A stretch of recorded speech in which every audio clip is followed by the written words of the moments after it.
Okay, well, good afternoon, everybody, and welcome to the MACC Policy Board meeting. Today is February 27, 2017, and we're meeting at Port Sheldon Township.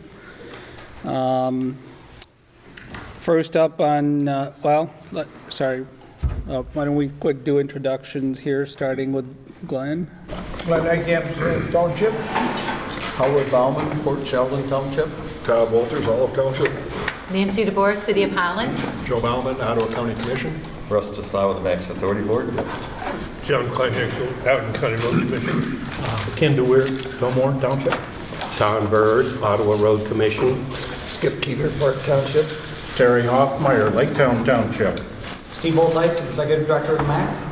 I'm contracted with the MACC. But we just continue there. Rob Mink from the MACC. Amanda Price from Senator's Post Office. Elisa Hookwater from the MACC. Carolyn Olstad from the MACC. Kelly Goward with the MACC.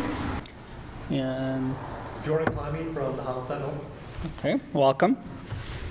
So first item on our agenda today is just to review and approve the minutes. There's no questions or changes. Can I get a motion to approve? Okay. Moved by Skip Okay. and supported by, who was that? Was that you, Joe? Russ? Russ. All in favor? Any opposed? Okay.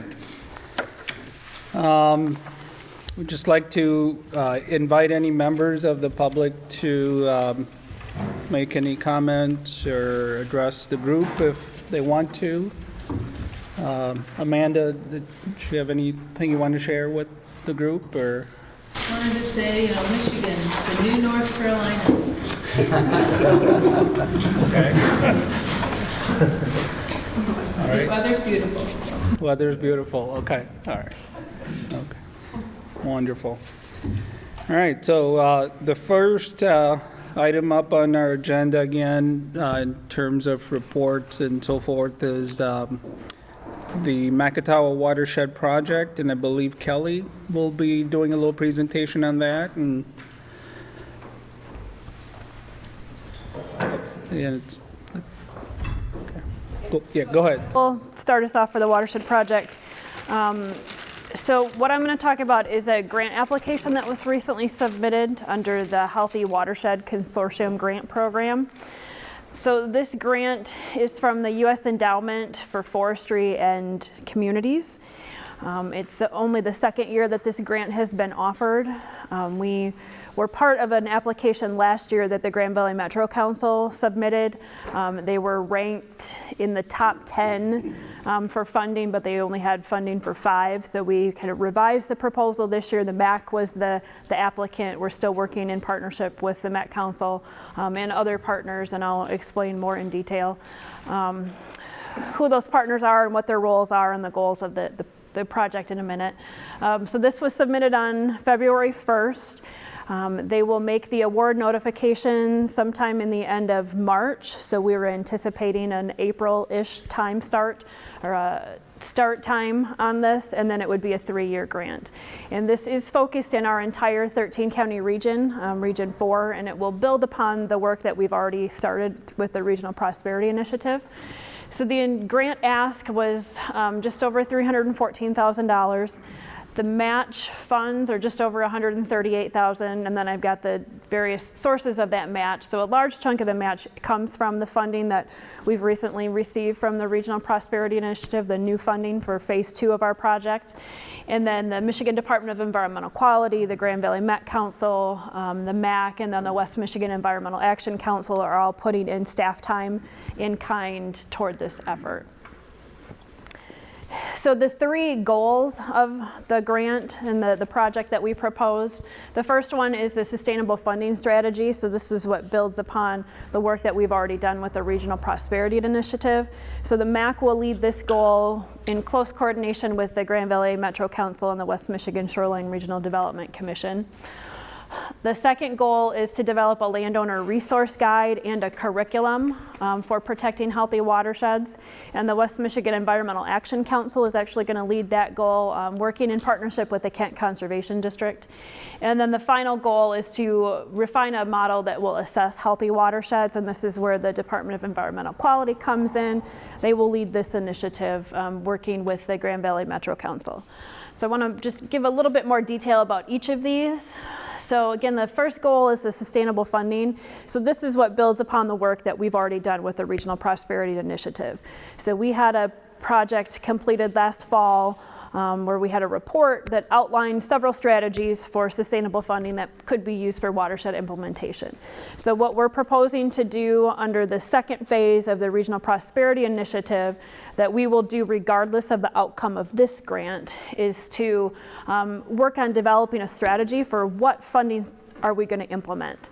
So continue working with a consultant and talk with our regional watershed partners about the options that were presented in that report, and start to really talk about what do we want to do, what strategy do we want to implement, and then come up with a way for how are we going to do that.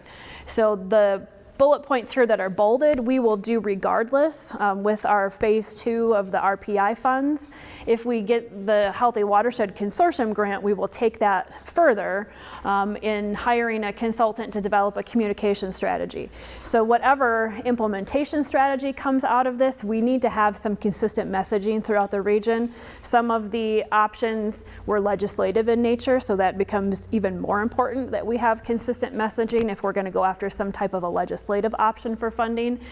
So this grant would allow us to hire a consultant to develop a really robust communications strategy for us.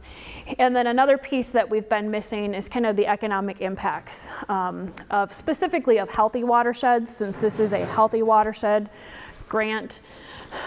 So working with, again, MACC would lead this to hire a consultant to do an environmental impact report, specifically on the value of healthy watersheds to the economy.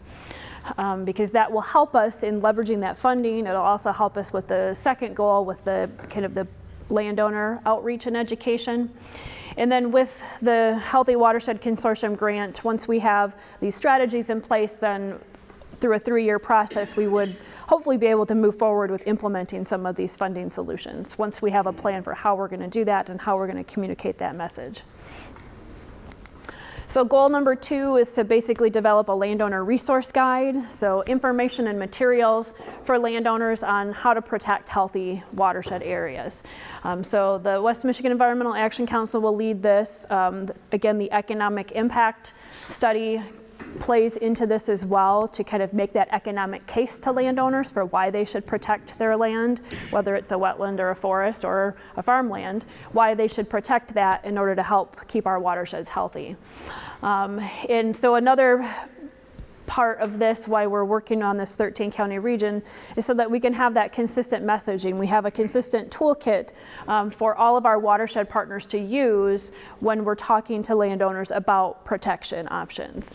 And then so MACC will also develop kind of a training seminar for our watershed partners and other interested parties that would want to use and promote these tools for protection, for landowner protection options. So then the third goal is this watershed assessment model. And so this will again be led by the Michigan Department of Environmental Quality. They have used a model that's existing from the U.S. Environmental Protection Agency. It's a pretty simple model. They feel that they could enhance it, make it much more robust, and kind of customize it for our local needs and issues related to healthy watersheds. So what they had proposed doing is working with, again, the stakeholders within the 13 county region to determine what are our metrics for measuring healthy watersheds or watershed health, and then work those metrics into an assessment model that would likely be GIS based. And this is where the Grand Valley Metro Council would come in, depending on the scope of the model and the type of data and the data analysis that would need to be done. The Met Council may be able to do that in-house with existing staff, or we would have enough funding in the grant that they could contract that out to a private GIS consultant. And then once we have that model, we would then run it within the watersheds in Region 4 to kind of test it out. And then with the goal of identifying kind of our highest priority watersheds for protection. And why this is really important is because existing watershed management plans are primarily based on restoration. So our MACC watershed management plan has about this much in it about protection and this much in it about restoration. So we couldn't really take our watershed management plan and implement watershed protection. There's just not enough in there. And that really is true for all the watersheds in the region. So it's kind of a missing piece that we need to be able to get funding for watershed protection, is to actually have it written out in your management plan. So the project partners, we really feel like this is a really great formula for protecting healthy watersheds. We need to first identify them. We don't really know where the healthy watersheds are out there other than anecdotally. We need to have those options ready to go for the landowners once we identify those healthy watersheds, and we need to have the funding in place. So if we have those three things, we can succeed in protecting healthy watersheds. And the big reason we want to do this is because it's much less costly to protect healthy watersheds than to restore them once they are unhealthy. So we can better focus our dollars where they're most needed and spend more toward that restoration while still protecting the areas that need that protection. So are there any questions about the project, the grant itself? Okay, yeah, John. Will any of these dollars anticipated to come be actually put towards projects other than some of these, this last of them maybe, but The grant dollars themselves? grant dollars themselves, or will it all be focused on study and education? Right, the grant dollars themselves will be focused on the kind of coming up with plans, that economic development study, the communication, the educational resources, the training. It won't actually be for on the ground, like we won't be paying for easements. And since this is a healthy watershed grant, none of the money can be used towards restoration projects. So this will primarily be consultants and staff time, and again, the educational materials, or maybe some production of materials that would be distributed. Good question. And that study obviously involves the MACC area. Right, yep, it's Right, the yeah. entire region for the 13 Yeah. county area. Okay. All right. Any questions for Kelly? If not, I would like to make a motion to authorize the executive director, Steve, to enter into the grant agreement, should that be awarded. So actually, if somebody can make a first, that'd be great. Okay, Joe. Nancy, support. All in favor? Aye. Any opposed? Okay, wonderful. I think we have Rob up next to give us an update on things that are underway with best management practices for agriculture in the area.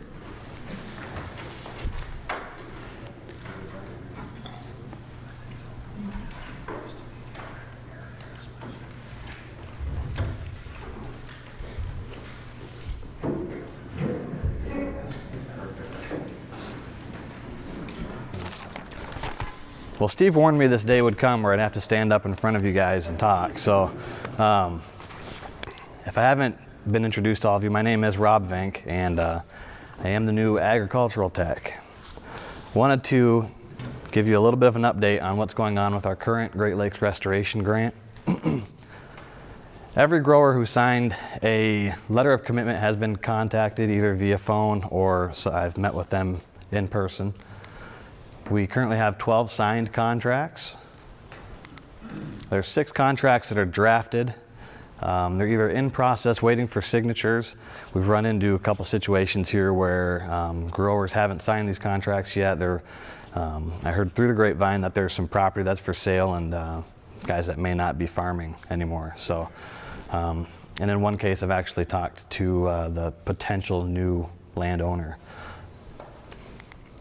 Approximately 2,800 acres are contracted in these grants for 2017.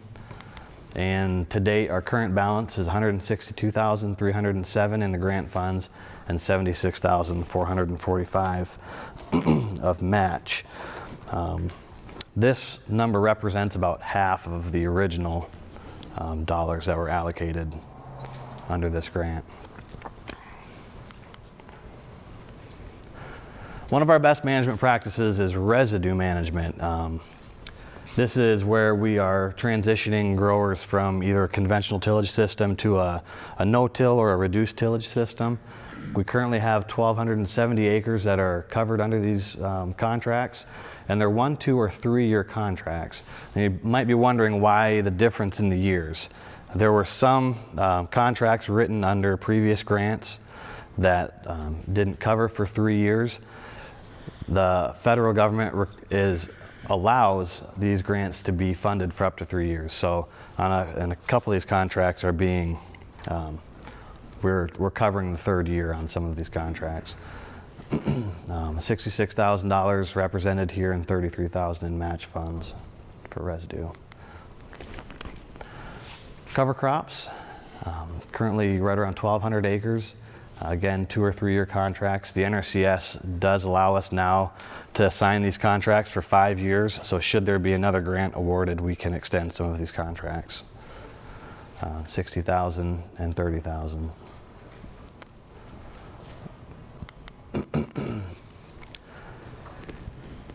All right, gypsum. 496 acres currently covered under gypsum contracts. These are only 1-year contracts. The NRCS doesn't allow us to sign these contracts for any more than 1 year. Currently $14,088 in Great Lakes Restoration Initiative funds, and then $74,44 in match funds. Of all these BMPs, I think some of them are a little more well-known than others. I wanted to take a second and talk to you guys about gypsum and why gypsum is important to the watershed. There's 2 common sources for gypsum. There's mined gypsum, which comes directly out of the ground, and the flue gas desulfurization. There's a couple other sources. There's the wallboard recycling. There's a gypsum that's a byproduct of phosphoric acid production, but the 2 most common are these. And being in Michigan, we have a pretty good source for mined gypsum, a lot of gypsum mines in the Grand Rapids area. And the flue gas desulfurization, FGD gypsum, is a byproduct in power plants, coal burning power plants. They use a saturated lime slurry, and they expose it to the gas from the burned coal, and it scrubs the gypsum out of the air. And then they can dry it out and use it again as gypsum. So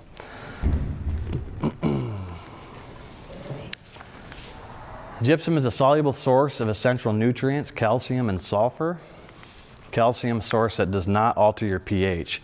So agronomically, there's 2 other sources most commonly used for altering pH: high cal lime and dolomitic limestone. And sulfur, the 4th major nutrient. I think if you sell sulfur, it's the 4th major nutrient.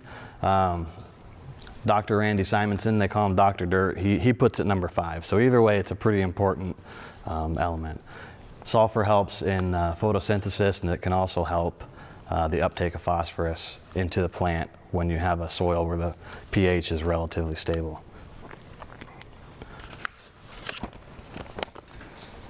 So gypsum and water quality. Gypsum improves the soil of structures through a process called flocculation. I felt it was easier just to give you the definition. Flocculation occurs when calcium overcomes dispersion effects of magnesium and sodium by binding and realigning clay soil particles. So when these soil particles are realigned, it allows the soil to better infiltrate water, and because they're bound together, less chances for erosion. The calcium found in gypsum also binds to the phosphorus to form a precipitate, which helps that phosphorus to stay in field. So it turns it into a particulate phosphorus, but it does keep it from leaving the field and getting into the waterway.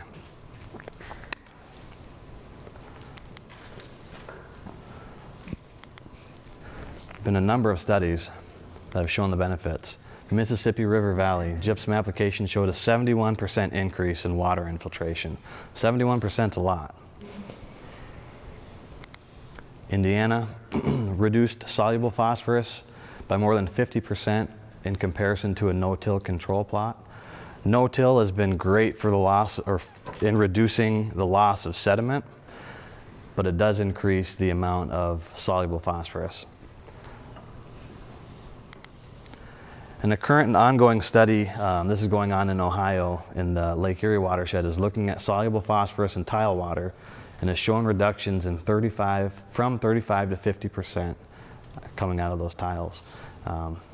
Ohio State's kind of on the forefront of all of this. Because they're dealing in Lake Erie, they've got a lot of research going into what gypsum does. I unfortunately don't know the rates of gypsum that they're using in here. I know the rates that Ohio recommends for gypsum, and they're quite high. They're quite a bit higher than what the NRCS recommends. But even when you go to the NRCS websites and look for things, they direct you to Ohio State. So a lot of good things going on in that area, and they're kind of on the forefront of everything that's going on with gypsum. So hopefully we can see this here. This is a map that is it's in process. There's been a variety of people that have worked on this map. It's kind of one of our rainy day projects. This is an overview of the watershed. You can see all the different sub-watersheds. The GLRI grant that we're working with covers the Upper Macatawa, the Peters Creek, and the North Branch watersheds. This map is showing us best management practices from the 3 grants that the MACC has worked with and Project Clarity. We haven't, because it's in process, there's, I think we had an intern work on this, Kelly's worked on it, and now that I'm working on it, the data just isn't as cohesive as it could be. So part of what I'm doing is working to organize this and make it a little more usable. But you can see there's been a lot of gypsum that's been spread in this area. So quite a few cover crop in there, and then the residue management also. But we wanted to build this map and come up with kind of a game plan. Steve and Kelly had kind of challenged me and said, hey, what do we need to do to engage farmers? Where do we need to engage these farmers at? And what areas can we do some work in? So we're using this to focus our efforts. You can see in the Upper Macatawa, not a lot's happened there in comparison to North Branch and Peters Creek. And South Branch is right in the middle there. Project Clarity has really taken hold kind of in that area. They've done a lot of work down there in South Branch. So part of my thing coming from retail ag has been trying to engage some of our ag retailers. We've done CHS, Green Valley. They've done a tremendous job getting some of the gypsum out there, and I'm trying to work with some of the Vriesland Farmers Elevator guys. They operate mostly in the Upper Mac area. We've got some great leads on some gypsum. We had that 496 acre number. I'm hoping we can add a number of acres to that. I think potentially even 400 to 500 more acres is what I would hope. So,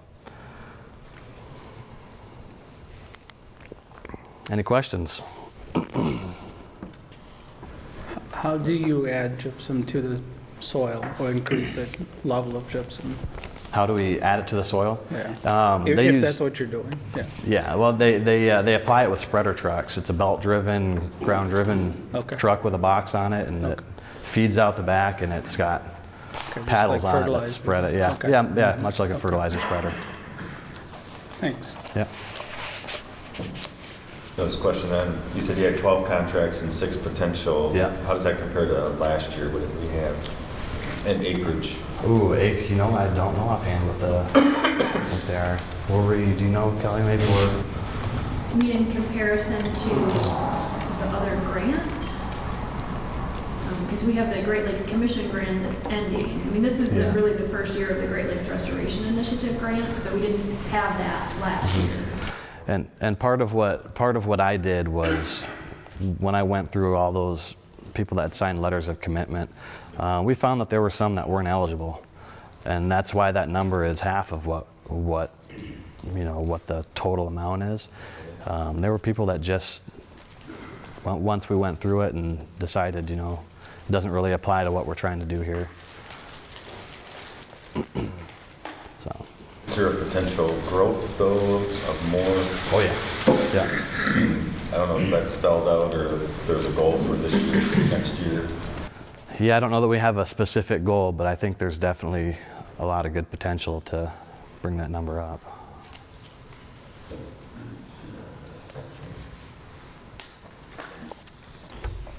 If there's no more questions, and thank you, Rob, appreciate it. And that was very informational.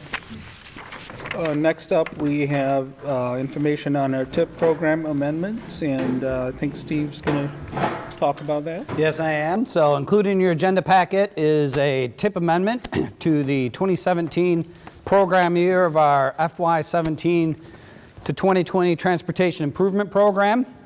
And this is kind of nice. When this came along, I thought, well, let's take just a moment here to step back. Of course, the M40 corridor, and this proposed TIP amendment came from the Michigan Department of Transportation for improvements of the intersection of M40 at Cable Drive, which is just north of the interchange with Interstate 196 on M40.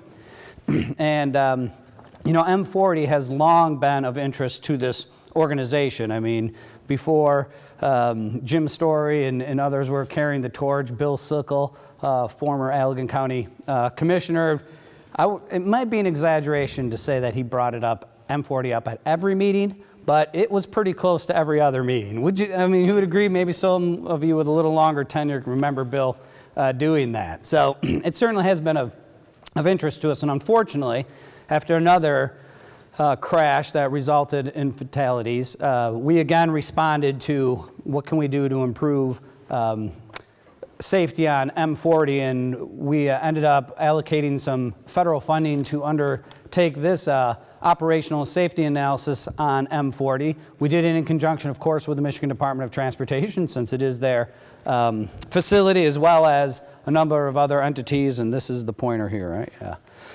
We're involved in that. The City of Holland, Fillmore, was engaged with it as well as the Allegan County Road Commission and the County Commission, as well as Blaine Cope's office, was involved in this as well. And it was meant to look at, well, what are some lower cost improvements? MDOT had said, other than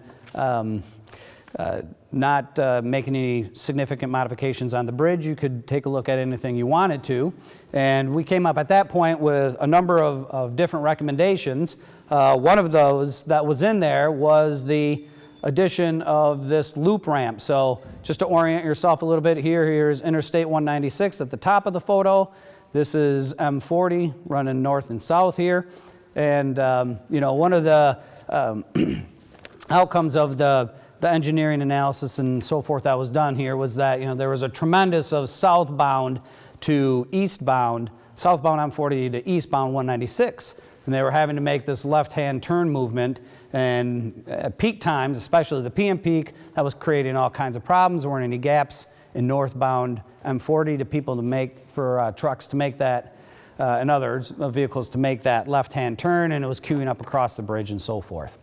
So I still argue that one of the best investments we made back about 4 or 5 years ago was we allocated a couple $100,000. We'd gone to MDOT and said, hey, we'd like to see this loop ramp installed. And they said, well, how serious are you? And he said, well, I think at that time was $200,000 in federal funds that we put into that. I said, oh, you are serious about doing this. So I think we were able to do that. Those are several $1 million propositions there. So I thought we did a nice leveraging job at that time. And of course, that was constructed, I believe, in 2014, if memory serves, is when that one went in. So that's one item that came out of the study that was funded by the MACC. Subsequent to the MACC's work, the Michigan Department of Transportation came in and did another road audit, looked at the same study limits that the MACC study did, which on the north end of M40 was up by Waverly, and then southern end was down by 52nd. And they came back with a few more ambitious proposals, one of which was to signalize interchange drive here. So in this one, I-196 is here on the right-hand side of the aerial. Here is M40 coming through, the truck stop here. Interchange drive was here. And they came back with a proposal to kind of realign interchange drive that you see here and signalize it as well. And then provide new access down to the truck stop for truck circulation. They put up a barrier so that trucks were to be prohibited from coming out of the truck stop here at the southernmost driveway. Subsequent to that, as you may recall, Blaine was saying there's still some trucks getting out there, so the department did put in a median island to help prohibit that movement of trucks out of there and trying to turn left out of the truck stop as well. So that was constructed, if memory serves right, that was a 2015 improvement that was put in place. And then you may recall at the time that the relocated interchange and signalization of interchange was going in, we were reminding the department, they said, well, remember our study talked about improvements on the north end of the study area. And in this one, here is the interchange, M40 interchange with 196. Here again, north is on the right-hand side of this image as well. And our study, as well as MDOT's road study, spoke about improvements to the intersection with Cable Drive, and which is here, and the McDonald's is sitting there in the northeast quadrant. And then here is 64th Street existing right here. And the traffic engineering study that had been done, vehicles were having a very, very difficult time making left turns out of Cable. The unfortunate souls, especially in the afternoon peak, who may have been leaving the industrial area here a little farther west on 64th. I mean, if folks were coming up there and wanted to make that left-hand turn and head north, our engineering analysis said you'd have to wait until the peak hour was over before you'd get a gap. I mean, there were just very extended delays in making that. So the recommendation that came out of that study was a realignment of 64th so that it aligned with Cable Drive, and then making some other improvements with some radii here and signalization is there to help create those gaps so those turning movements could occur. And today's amendment is to provide the funding to construct generally what you see here. They changed a couple things, but overall this is what the department intends to construct. If you had a chance to look at the memo, the intent here is to obligate the funds in fiscal year 2017 and take care of the construction in 2018.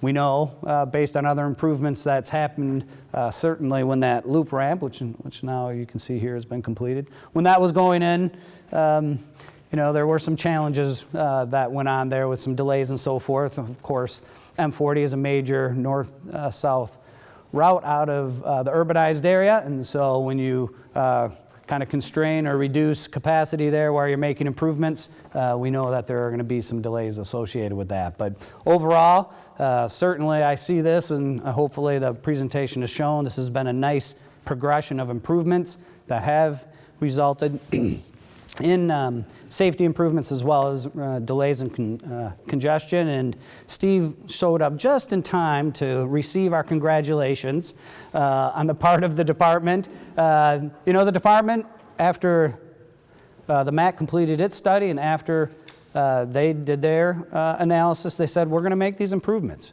We see the concerns here, and we're going to make the resources available to get this done. And it's taken a few years, but they have fulfilled that commitment. So I want to say congratulations and thank you to them for following through. And even we kind of wondered if maybe after they'd made those fairly significant investments with the loop ramp and south of the interchange, would they come back and take care of this?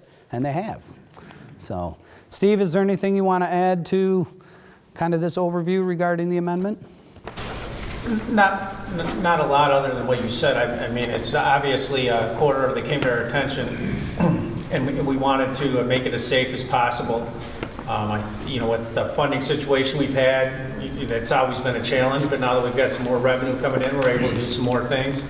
And this is the type of project that I think is a good illustration of what more funding can do to address transportation problems. So we're glad to do it. I just want everybody to know I didn't pay Steve for any of these comments, but they're certainly welcome. So, but really that's what we want to do is continue to work together with our transportation partners to address issues like this.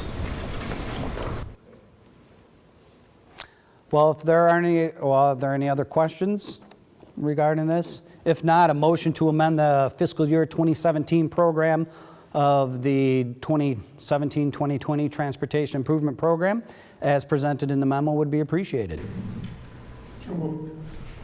Second? Support. Okay, all in favor? Aye. Any opposed? Okay, motion passes. Then next up, we have, I believe, Elisa will talk about safety target setting process.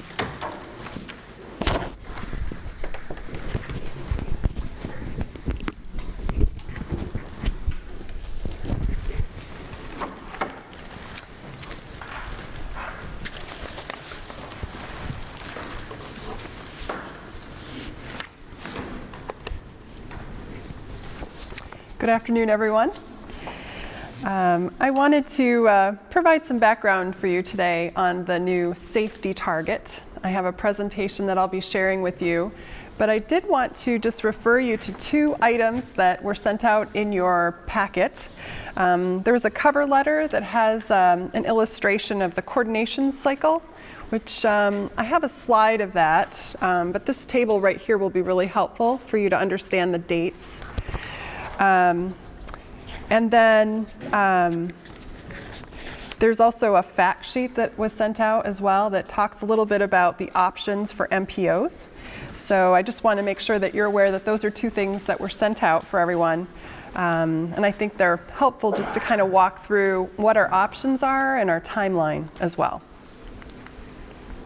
So in July of last year, I gave a presentation, and at that time we had the notice of proposed rulemaking, there have been so many rules, and in just a moment I have a slide showing the various rules that impact our agency.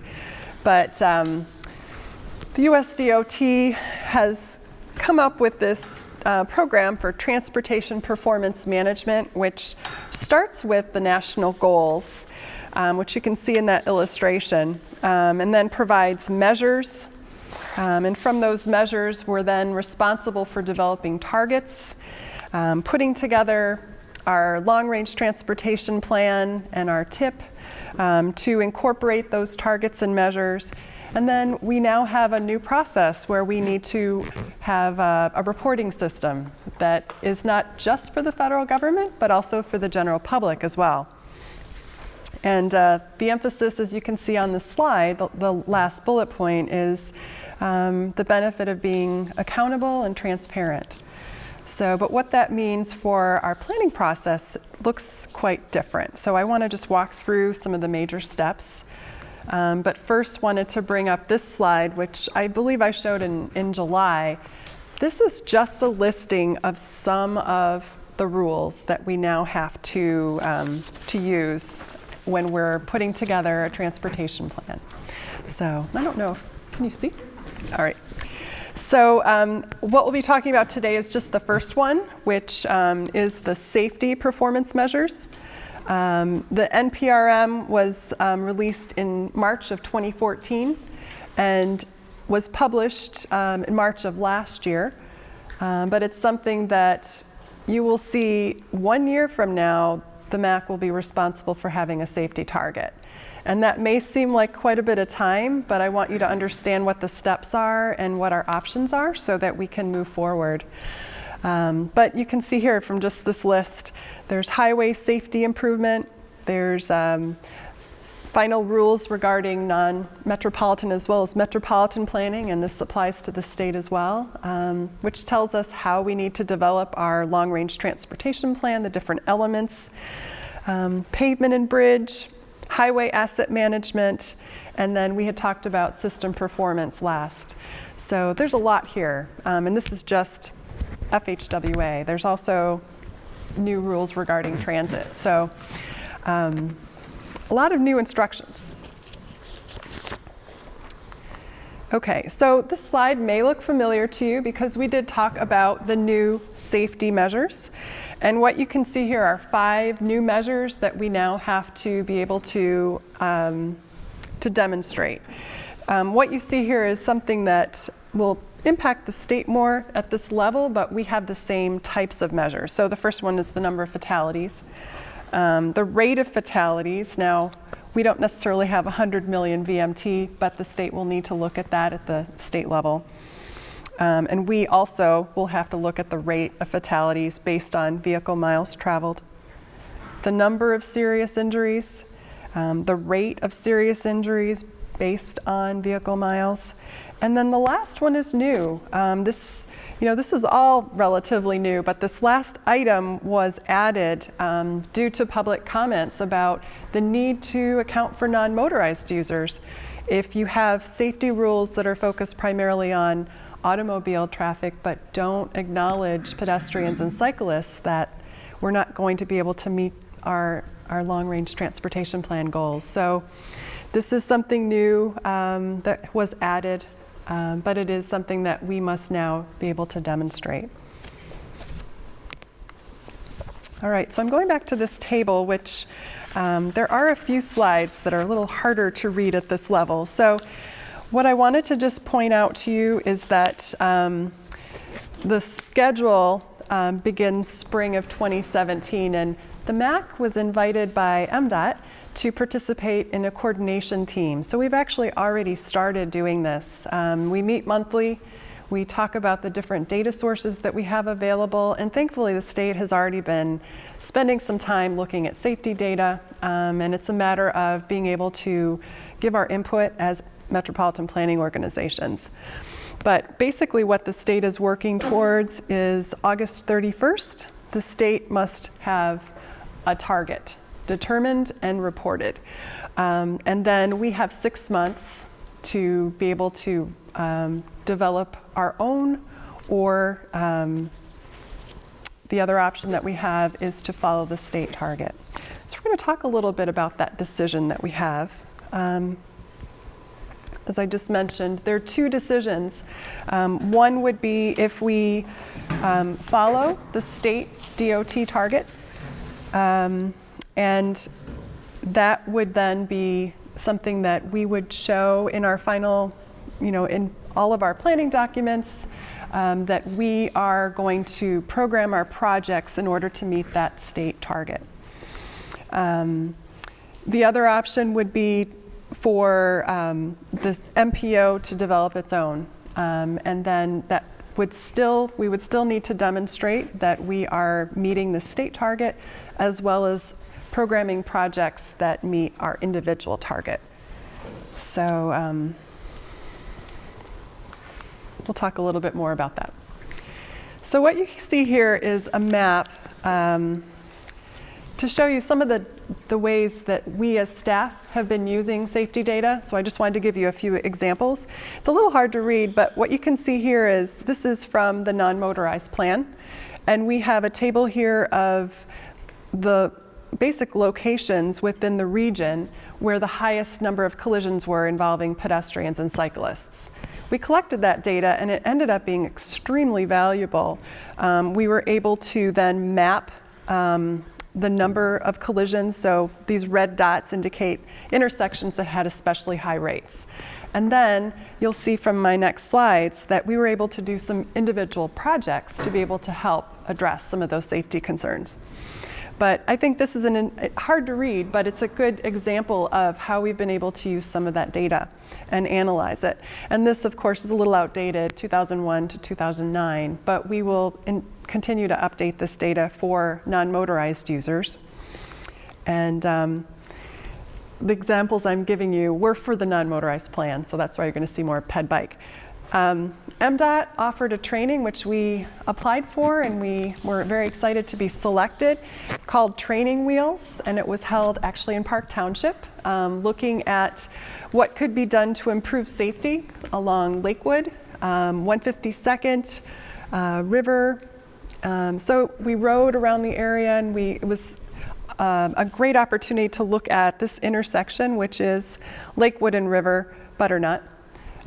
which had some very high rates, and we were able to evaluate that very carefully. So another example of using safety data from the previous map and be able to look at that in more detail.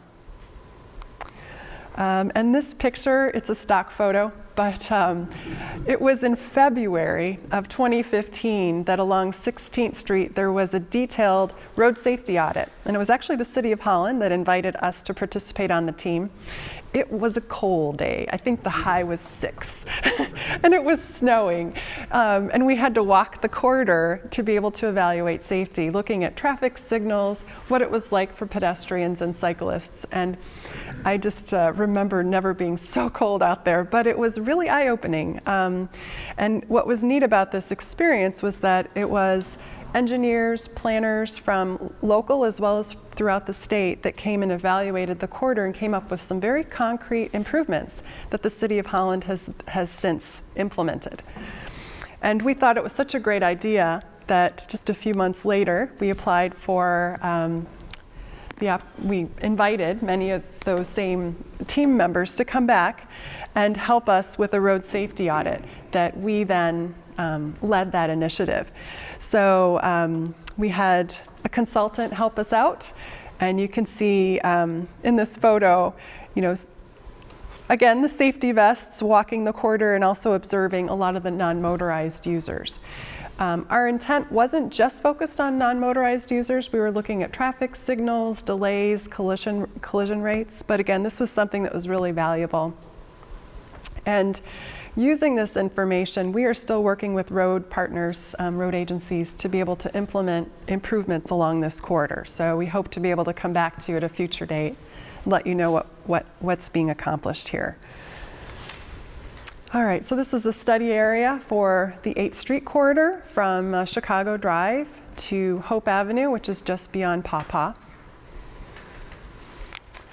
And this is just an illustration that shows you how risk was evaluated for that corridor. So again, just another way of showing you how the analysis of safety data is used to be able to prioritize. And this is one example that just really stood up to us, that there were no on-street facilities along 8th Street, yet there were many, many people using that facility. This is a cyclist just riding next to the curb. So some improvements could certainly be made to assist non-motorized users on that corridor. So another thing you'll remember that the MACC has been involved in is the Road Safety Expo, which was last year, and that was with our partners in law enforcement, as well as local cyclists, and Wimser Dick, the MPO in the Muskegon area, helped us to plan this, as well as Glenn Nightcamp was one of our planning committee members. So it was focused on education, but also reminding the community of the rules of the road. And you can see here that there are a lot of different elements involved in safety, not just engineering and design, but also education, and just making sure that the community is aware of what the rules are and how to improve safety. And then another example I wanted to share with you is Green Commute Week. We have really put an emphasis on working with local law enforcement to reach out to schools. So we've had 2 school challenges, which students are rewarded for using green ways to get to school, riding their bikes, walking, using the bus. The only thing they don't get points for is if their parents drop them off. But yeah, so not technically considered a carpool. So this is something that we have really enjoyed seeing the program grow, and have really incorporated the element of safety again throughout the school systems. All right, now this last slide I thought was really important for you to see what MDOT's safety goal is, and this is from MDOT's website. And I also should tell you that MDOT is working on a target slightly different than this. This is the safety goal, and they haven't yet developed their target, but they have until August to do that. But I just thought it would be important to look at what the target, or at least the goal is for MDOT. And what this is, let's see, I'll just read it out loud. The safety goal on what MDOT's website is to reduce traffic fatalities by 15%. So that's basically reducing fatalities from 889, which was the number in 2011, to 750 this last year. And then serious traffic injuries also to be reduced 15%, from about 5,700 in 2011 to 4,800 in 2016. I was curious to know, what would the numbers be for the MACC area? And the MACC was invited to participate in a local safety plan effort. And Steve Voltice was a member of that committee. And they put together a draft, which is not final. So that's why I really can't use this as a concrete number, but in the next slide, oops, I'm sorry. We'll talk about that in a moment. I've got something else here that I forgot I wanted to show you as well. So if we work with the state to adopt the state target, and if it is the 15% goal that I just showed you, and we don't yet know what it will be, it'll be MDOT's decision to decide that. The MACC would then need to work with the state to address fatalities and make sure that we integrate in our planning process projects that would contribute towards reducing fatalities and serious injuries. So we also have to include narrative in our planning documents, so the tips specifically, showing how we expect those projects to reduce collisions. All right, so this is the slide that I wanted to show you as well. And this is the West Michigan Traffic Safety Plan, which currently, again, is draft, but proposed targets of 5% for traffic fatalities and 10% of a reduction in serious traffic injuries. So you can see the numbers are slightly different. So what I propose is that we look at our safety data region-wide for the MACC area. And I've got a table for you here. This is for injuries. And what we did for the non-motorized plan is we actually looked at what the trends were. We analyzed them very carefully to see where collisions were happening, what type of collisions, what was contributing to those collisions. And I think that something like that would be really helpful to look region-wide at all collisions, not just non-motorized users. And for fatalities, the same thing, to look at what the similarities are, be able to analyze any patterns, and then look at our numbers and see how it compares with the state target. Okay, so if the MACC establishes its own target, the steps are similar. We still have to be able to demonstrate how our projects are contributing to reduce collisions. And we still have to make sure that our plans reflect that. But what's a little different is the types of projects that we program. At least it seems this way, that the types of projects we select in the end might be slightly different. So that's the decision that we have to face. But I think part of making that decision is going to be looking at the data to let us know what the priority is. But I wanted to make sure I brought this to you because it's something that staff is working on behind the scenes. But I wanted to make sure that you realize the different level. And thankfully, we're working with other MPOs as well. We've convened a small MPO working group. So we're all at the same level, sharing the same type of information and trying to figure out what route to take. But whether we go with a state target or our own target, ultimately our transportation projects must be able to work towards reducing collisions. So that's something that's very clear from the new rules. All right, does anyone have any questions? So that 15% reduction was over 5 years, right? Mm-hmm. It's a 5-year rolling average. So this 5% and 10% that you're suggesting, is that per year, or are you talking a 5-year? I believe it's still a rolling average. So, and that's That's the local West Michigan safety plan. That's, again, it's in draft form and it hasn't been released yet by MDOT as a final document. But, you know, just initially, it looks like there are different levels that are being recommended. So we'd like to dive into that a little deeper and find out why that is and what type of collisions we see more in West Michigan rather than throughout the state.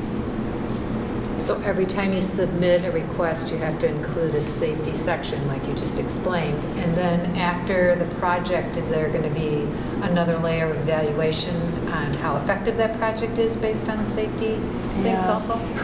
When we develop our long-range transportation plan and our TIP, we'll have to have a report card, if you will, and be able to show the projects that we've implemented and how well we've done towards our goal. So that's the new direction that we're taking in planning. So, So if we get a C+ in safety, our chances for future projects are less? We don't know. We don't know, and I but think it's an that, important dimension. Yeah, it is. I think right now this is what we learned last week at the Michigan Transportation Planning Association meeting, that there are actually penalties for the state if the state can't meet their target, but MPOs currently don't have penalties. Okay. So they're letting us kind of navigate the way we feel is best for our region, but thankfully there aren't penalties at this point. You know, I think that we want the state to meet the state goal, so I think all MPOs are going to try and put together a plan that works. Because only so much can be done with design. You also have things like distracted driving and texting and things like that. Exactly. Yes, and I believe the design aspect is 25%, and the human factor is significantly more. It's like, you know, more than 50%. So we got automated driving. We'll talk about that next. Great segue. Robot problem, right? Yes. I do have one quick question, Elizabeth. Sure. A couple slides past, you had a goal, I think if I read it correctly, was for the state to be 750 in 2016. Yes. So do we have those figures as to what it actually turned out to be, or? Not yet. Not yet, okay. So the state right now has, they have a coordination team that's meeting monthly, and they are working on these new numbers. So it still will be over a 5-year rolling average, but they're working on those new numbers. This is all I could find on the website, and I just wanted to show it to you as comparison. Yeah. So, good questions. Yes. All right, any more questions for Tom? Yeah. This is more of an editorial comment. I understand the need to have goals and targets. They motivate us to head in the right direction. But one of the frustrations that I've had as a road commissioner is the fact that my hands are tied, for the most part, at trying to be proactive in implementing safety improvements. I have to wait till somebody's killed, because the number of fatalities is a critical component that we're required to evaluate in order to implement a traffic warrant. There are instances where I know we can make an improvement. And if it means saving one fatality or one serious injury, my feeling is we should do it, regardless of whether we meet a warrant or not. Another comment, the numbers you're showing are absolute numbers of fatalities and injuries. The real numbers should be based on vehicle miles traveled, because we know we have substantially increased the number of vehicle miles traveled in the state with a rebound in the economy, with an increase in population, with cheaper gas prices, people are driving more, and logic tells you that all things being equal, the number of fatalities and the number of injuries will increase accordingly. So I think we need to temper the numbers by looking at vehicle miles traveled. I think it'd be a lot more realistic. And my recollection is that the number of fatalities in the state has gone up dramatically for the reasons that I stated, with people driving more. So I don't know that these numbers are going to come in meeting the goals or the targets. What do we do to control it? Well, as Nancy pointed out, a lot of these fatalities and injuries occur through elements and actions totally unrelated to road construction. So if we're going to introduce a project in our TIP, realistically speaking, do we have any impact on the drunk drivers? And we had a person killed a couple of weeks ago on Business Loop 196 with a stupid person who obviously from the news reports was under the influence of drugs, blowing through a red light and T-boning somebody at speed. Now, what realistically speaking can we do as a group to prevent that from happening? I don't see what we can do. And to hamstring us in conducting our business of traffic improvements or road maintenance by saying we have to somehow magically demonstrate that we're going to keep that from happening, I don't see the connection. You know, those are very valid points, and I think that last week in Lansing, we were talking about the human element that we don't have power over, and other things such as the Dow Jones and the price of oil. Those also contribute to levels of driving. So it's a complex issue. But we wanted, as staff, we wanted to bring this to you now so that you can start thinking about it, because it's something that we need to have a decision made by a year from now. And so, you know, we'll keep you informed on the process, both the state's process to develop the target, which again, this is simply a safety goal that's on MDOT's website, but MDOT has some key people that are working on what that target may look like for the state. And they're looking at VMT. So we'll keep you informed. Stay tuned. There's more to come. There's a lot coming at us very quickly. So we wanted to make sure that you were aware of what's coming, and we'll try and get ready as best we can, but thank you. Yeah. So if we see you look very stressed out in the office, we kind of know why then. Yeah. I have just so many notebooks filled with standards and requirements, but we'll figure it out. Okay, yeah. Thank you for all your work. Talking about safety, I guess then a good segue into the autonomous vehicles and so forth. Okay, all right, here we go. I'm going to give this to you quickly, but I do want to let you know, this presentation was prepared by a gentleman named Scott Smith, not Elisa Hookwater, and I borrowed his presentation. It provides an introduction to automated vehicles, background information which I believe is very important for the MACC to be aware of. And what you're going to hear is a very fast presentation looking at the national level. What's going on? What are some of the conversations? How does it impact transportation planners? What should we be thinking about as we're developing our next long-range transportation plan? Those are some of the questions that I'm going to be just kind of giving you a preview on today. And I do want to let you know that at your place, there are two slides that I think are very helpful, but they're difficult to read. So you'll see a table which has levels of automation on one side, and then direct and indirect impacts, which this is a spaghetti illustration of how complex this whole topic is, but I'd like to make sure that you can refer to these.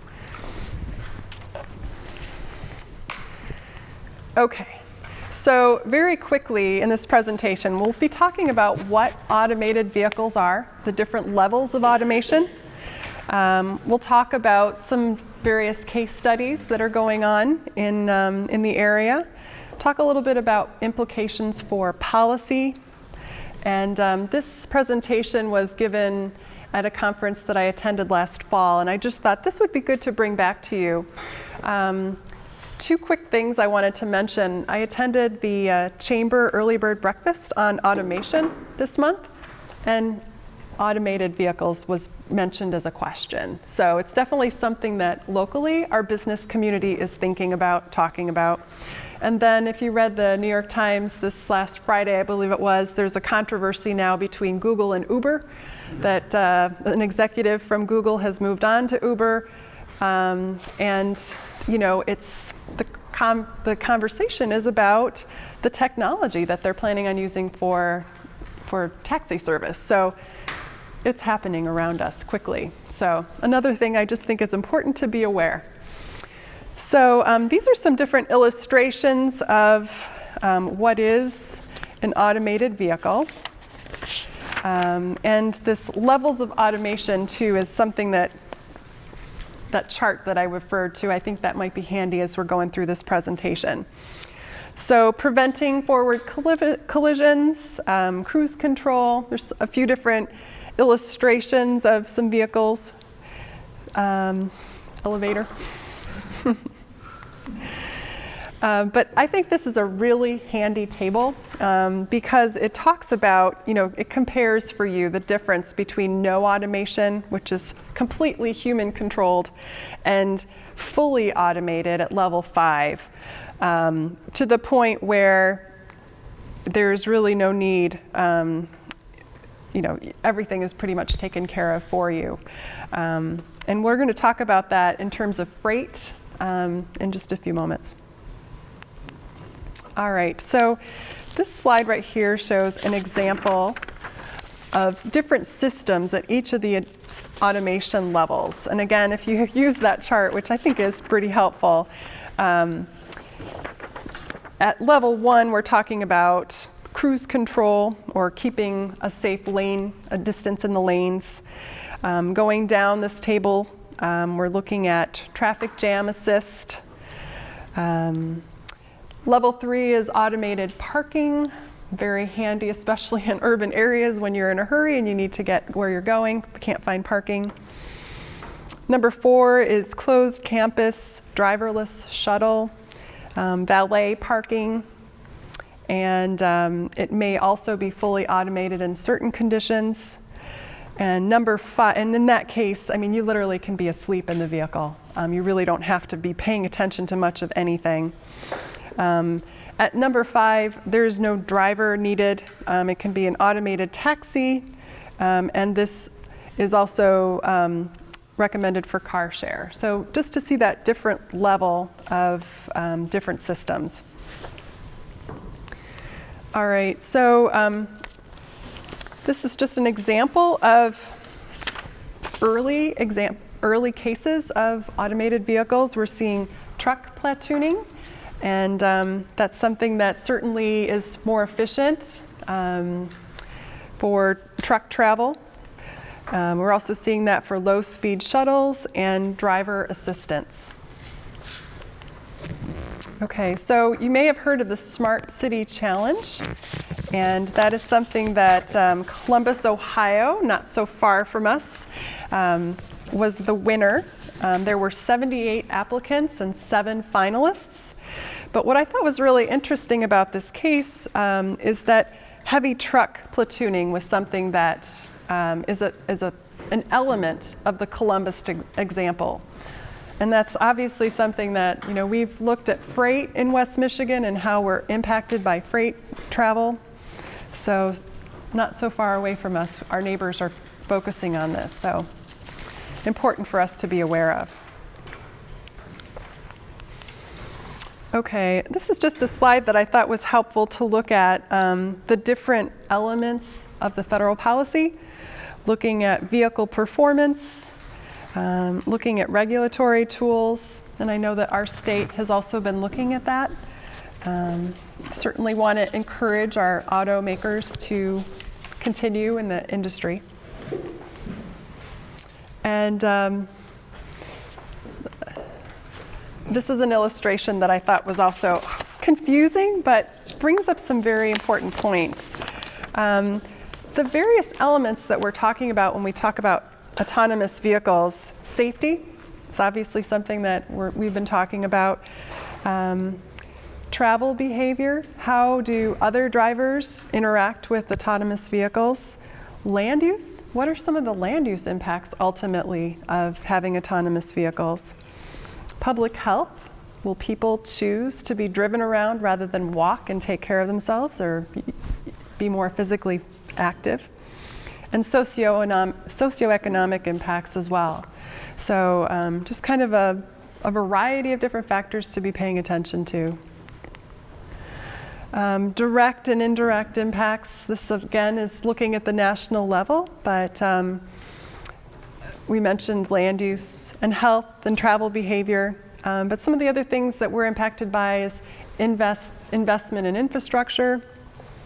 And I saw some statistics that intersection improvements would cost local units of government, well, the investment, I should say, for each intersection is $100,000 to get the intersections fully equipped for autonomous vehicles. And I haven't seen more on that, but I think that just looking at what the investment would be required for local units of government could be significant. All right, this slide was also provided to you, and again, it's another difficult one to look at, but it just demonstrates the complexity of autonomous vehicles. When we're looking at whether it will lead to more traffic congestion or less. There are debates, but ultimately our concern is the impact on development patterns, on congestion on the roads, and so this is just kind of a good illustration of, you know, what our different choices are that are being discussed currently. And that is it for my presentation. But again, this was Steve. No, I believe his gentleman's name is Scott Smith. His contact information is here if you want us to dig in a little deeper for you. But that's all I have on this topic. Are there any questions? Thank you so much. Then I think we have quickly on the agenda any comments from MDOT. Just excuse me, just a quick one. First of all, let me introduce Jenny. I'm gonna let you say your last name because I haven't quite got it yet. Because today is her first day, and I don't know what management thought about having her ride around with me on her first day. But well, anyway. Honestly, they thought she should go to the best MPO first. Oh, there you go. Favorable first impressions. So yeah, she started today, and she's trying to get a feel for the different things we do. The only other thing I want to talk about briefly was that work continues on the Grand Region Non-Motorized Plan, which is covering 13 counties, looking at things at a more regional basis, looking at existing trails, what's proposed. It's going to help guide investment decisions by local communities, we hope. Show areas where the best connections would be to the West Michigan network. We're moving along with that, and we're also going to end up with a trail map of all 13 counties in the Grand Region. Lisa serves on our planning committee. We just met. The plan is starting to come together in draft form. Still a long way to go. We've had a number of public meetings to get input, and we'll go back out with the first draft of the plan for public review in a couple months. So eventually we'd like to bring it here and show you some of the findings that we have, and some of the recommendations, and we think it's going to end up being a real good resource for non-motorized planning throughout this area. Thank you. Okay, so next up, I think, Steve, you're going to talk about the West Michigan Regional Prosperity Initiative and maybe a grant that is involved. That's right. Just very briefly, I want to give you a quick update on the West Michigan Regional Prosperity Alliance and its activities. We continue to be very involved in this initiative that was started by the Snyder administration a few years back. I sit on the executive committee of the West Michigan Regional Prosperity Alliance, and for the third year we have received funding. So the Alliance this year received almost $181,000 to undertake activities. Now we have noticed, you know, we started out at $250, then it was $220, it was $180, and when we checked with the state, all the there are 14 regional prosperity Alliance regions, and everyone, that was the maximum amount that they gave out. So that made us feel a little bit better.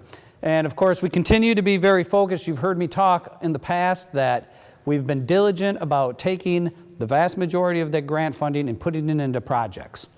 And that is the case again with this award. And as Kelly had mentioned earlier, the West Michigan Watershed Collaborative received Phase 2 funding in the amount of $59,000. We were fortunate that we will be held whole, we'll be made whole or kept whole in this whole thing, even though the grant funding came in a little bit less. So that's good news. So that is something that MACC staff has directly participated in. But there were a number of other projects also receiving Phase 2 funding with some continued work in the Port of Muskegon in terms of some analysis and marketing of that. Connect Michigan, this is an effort being undertaken to increase broadband in the 13-county regional prosperity area. Workforce development, the community colleges are working together to try to get better alignment around curriculum and credentials. The folks up, I believe the Hardy Dam is up in Mecosta County, correct? The folks up north there got some funding to do some environmental impact statement work around putting in a significant mountain bike trail up there. A significant project to put in a regional force main from Coopersville to the wastewater treatment plant in Muskegon. Several mile undertaking, some funding to do some preliminary engineering as part of that. And then the good folks over in Grand Rapids working on restoring the rapids and so forth, and on the Grand River in downtown Grand Rapids received some funding as well. So we're looking forward to another great number of projects with this award as well as we move forward. One of the projects that was funded in 2016 with the 2016 grant was the putting together of a dashboard, both for the 13-county Regional Prosperity Alliance area, as well as for each individual county. So this was an effort that was undertaken by our economic development partners. It was spearheaded by the Right Place out of Grand Rapids, but Lakeshore Advantage was very engaged in it as well as the workforce development agencies. And the intent here was to put together a common set of shared metrics, some related to economic outcomes, some related to social, and some related to environmental. There's 33 or 34 in there, as I recall. And essentially what they're trying to do, it's maybe a little difficult, but you can see that with each indicator, there's either green or red, or I don't know if there's any yellow. There's yellow. And that indicates, is it trending positively, negatively, or is it about the same? So at your place setting was a listing of all the indicators. You can take a look at those. The steering committee that put that together thought that those were the most representative and they can be tracked and will help us provide some indication of where the region is headed, both collectively. So you can go, if you go to wmdashboard.org, you can look at the 13-county area in aggregate, or you can look at each one individually. And when you click on any of those indicators, you're going to get a output that looks like this. This happens to be for the 13-county area, so you'll see all the counties and where they stand for any particular indicator. This one happens to be employment. It'll show you some trend lines as well as scope of that activity. So it's only the first year, so there's not a lot of data in there, but the Alliance is committed to keep it going for at least 5 years, and I think after that it'll be funded from other sources as well. So I think it's a very nice, easy, go-to dashboard where if you're looking for things either at the county level, but even if you're working at larger scales, it'll all be in one place. So that was an effort that was funded last year, and please, want to make you aware of it, and please use it for your purposes as you need to. Any questions about the dashboard? All right. Moving on to administrative issues. I think, Steve, you're up again with the monthly financial report. That's right. The report through the month of January, so it's the end of our first quarter, was included in the agenda packet. I would be happy to answer any questions you may have regarding those.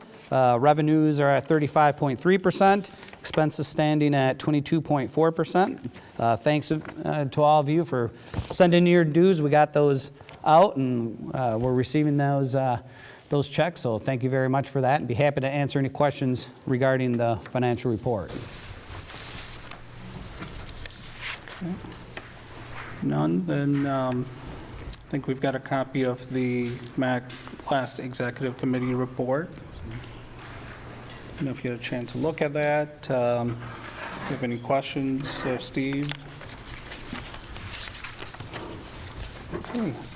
If not, we'll move to Howard. Thank you for hosting us today, and maybe you can bring us up to speed on some of the wonderful things going on in your township. Thank you. Thank you for coming out. Welcome to Port Sheldon. Just give you a real brief overview. Since the last time we've been here, we've made some improvements to this park right here. We've added some pickleball courts just out to the east here, put a new basketball court down below, put a picnic shelter in. There's already tennis courts and shuffleboard and playground and ball field, so it's a nice park here for anyone that chooses to use it. We applied for a grant for Winds Nest Park. It's a township park that's behind Consumers Energy, directly west of the plant. And we were notified that we will be awarded $300,000 from the Michigan Department of Natural Resources Trust Fund. It's going to end up being about a $750,000 to $800,000 project, so we have to put a little bit with it. We're hoping to do that over 2 fiscal years, probably this fall, and then finish up next year. Some roads, the road commission is planning on doing several miles, I think a little over 7 miles of seal coat in our township this coming summer. And I believe they're also going to resurface Lakeshore Drive from Croswell to Butternut. So we're looking forward to have some of them improvements done. Other than that, welcome again, and that's all I have. Any questions or comments for Howard? Any updates from any other members of the group? Okay, if not, I think just need a motion to adjourn the meeting. Okay, so all in favor? Aye. Any opposed? Okay, looks like our next meeting would be March 27th at Park Township Hall. Thank you all for coming.